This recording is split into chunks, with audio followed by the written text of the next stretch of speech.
The crackling of a fire, the bubbling of a cauldron, the whispered incantations carried on the night wind.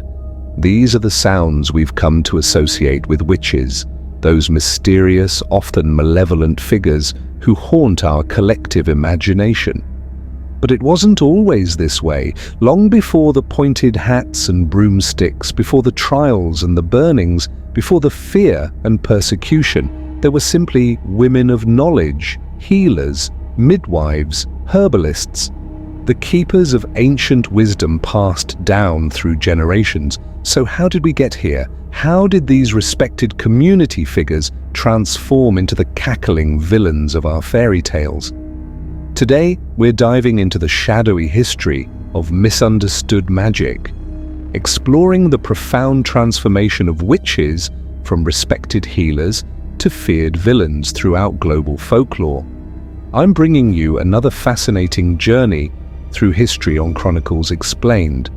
The story of witches is, at its core, a story about power. Who has it, who fears it, and what happens when that power exists outside the established order. It's a complex tapestry woven from threads of gender, religion, medicine, and social control. And to understand it, we need to go back, way back, to our ancient ancestors. In prehistoric societies across the globe, evidence suggests that women often held revered positions as healers and spiritual guides. Archaeological findings from Paleolithic cave art to Neolithic figurines indicate cultures that honored feminine divine power and the mysteries of birth, death, and renewal. Take, for example, the oracle at Delphi in ancient Greece. The Pythia, always a woman, served as the voice of Apollo, delivering prophecies that influenced everything from personal decisions to matters of state. Far from being feared, these women were sought out for their connection to divine wisdom. In Norse mythology, we find the Völva, female shamans and seers who practiced Seda, a form of magic associated with fate and fortune-telling. These women traveled between communities, respected and even feared for their abilities, but in a way that commanded deference rather than persecution. The Celtic Druids included women among their ranks, priestesses who performed rituals, prepared medicinal remedies, and maintained oral traditions. These women weren't lurking at the edges of society, they were essential to its functioning. And in countless indigenous traditions worldwide, from Native American medicine women to African traditional healers, women with special knowledge of plant healing and spiritual practices were integral parts of their communities. So what changed? The transformation began gradually with the rise of organized patriarchal religions and centralized power structures. As Christianity spread across Europe, it encountered numerous pagan traditions where women often held positions of spiritual authority. Rather than incorporate these traditions, church leaders frequently demonized them. By the early Middle Ages, the foundation was being laid. The Germanic word, wiki, so the origin of our modern witch, simply meant wise one and could refer to any practitioner of folk magic or healing. But increasingly, church doctrine began to associate any magic outside church control with demonic forces. The 9th century canon Episcopi warned against women who claimed to ride with Diana, the goddess of the hunt, at night, an early version of the flying witch mythology. Yet at this point, the church still treated such beliefs as delusions rather than actual demonic activity. Meanwhile, in the everyday lives of common people, the village wise woman remained an essential figure. She delivered babies, provided remedies for ailments, offered counsel, and sometimes even practiced forms of divination or protective magic that blended seamlessly with Christian prayer. But beneath this apparent coexistence, dangerous ideas were brewing. As Europe weathered plagues, wars, and climate disasters, people desperately sought explanations for their suffering. And gradually, the idea that misfortune might be caused by malevolent magic, maleficium, gained traction. By the late Middle Ages, this shift accelerated dramatically. In 1486, two Dominican inquisitors published the infamous Malleus Maleficarum, the hammer of witches. This text explicitly linked witchcraft with women, claiming they were more susceptible to demonic influence due to their supposedly weaker nature. The book outlined how to identify, try, and execute witches, and it spread rapidly throughout Europe thanks to the relatively new technology of the printing press. Its influence cannot be overstated. It helped transform witchcraft from a minor crime into a special category of heresy requiring extreme measures. But why did this narrative find such fertile ground? Why were communities suddenly willing to turn against the very women who had helped and healed them for generations? The answer lies at the intersection of several powerful forces. First, the centralization of medical knowledge. As universities formed, institutions that excluded women, medicine began to professionalize. Male physicians with formal training sought to discredit female healers who operated outside this system, despite often having generations of practical knowledge. Second, religious power struggles. The Protestant Reformation and subsequent Counter-Reformation created environments where proving one's religious orthodoxy became crucial. Accusing others of witchcraft demonstrated your own piety while eliminating religious competitors. Third, economic and social upheaval. As feudal systems broke down and early capitalism emerged, traditional social safety nets dissolved.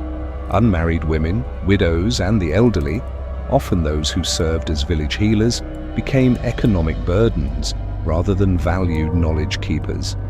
And perhaps most importantly, the entrenchment of patriarchal control. Women who lived independently, possessed special knowledge, or exercised influence outside male oversight represented a threat to the established order. The result was devastating. Between approximately 1450 and 1750, an estimated 40,000 to 60,000 people were executed for witchcraft across Europe and colonial America. While some men were accused, the overwhelming majority, roughly 75 to 85%, were women, particularly older, unmarried, or widowed women.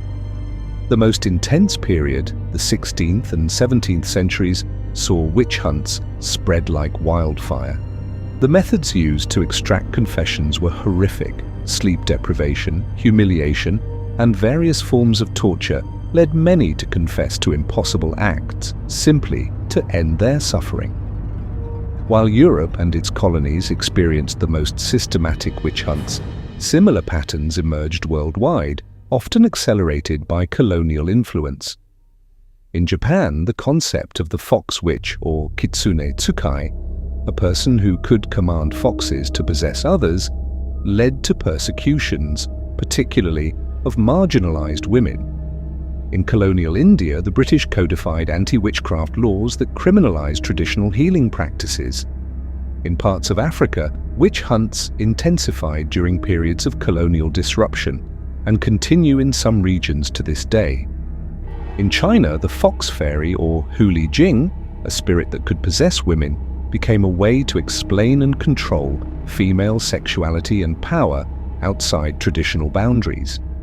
What's striking about these global patterns is how consistently the transformation occurred, from respected knowledge keeper to feared outsider, from healer to harmer, from wise woman to witch. By the 18th century, as Enlightenment thinking spread, witch trials began to decline in Europe. Skepticism about spectral evidence and supernatural causation led to legal reforms that made convictions more difficult. But while the legal persecution subsided, the cultural transformation was complete. In literature, art, and eventually film, the witch was firmly established as a villain, a corrupted woman who had traded her soul for power. The Brothers Grimm collected folk tales featuring evil witches who poisoned, kidnapped, and devoured children.